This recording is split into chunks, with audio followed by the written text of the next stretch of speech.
যা গরম পড়েছে, চলো তোমাদেরকে আজকে একটা আমের শরবতের রেসিপি দেখাই।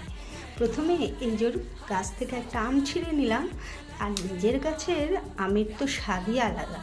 প্রথমে আমটা খোসা ছাড়িয়ে নিলাম, তারপর ছোট্ট ছোট্ট করে টুকরো টুকরো করে কেটে নিলাম।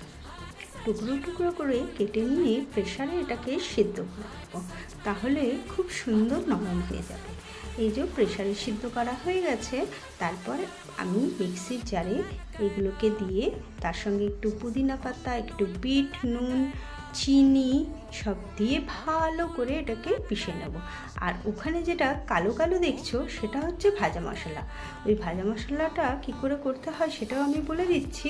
তারপরে একটু লেবুর রস গ্লাসে মাখিয়ে, আর ওই ভাজা মশলাটাও কিন্তু আমি ওই আমের পাল্পটার মধ্যে দিয়ে রেখেছি।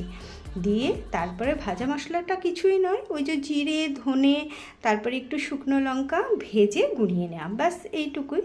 তারপরে ওর মধ্যে আমি আমের ওটা দিয়ে তারপরে জল দিয়ে দিয়েছি, আর বেশি স্বাদের জন্য আমি একটু স্প্রাইট দিয়েছি।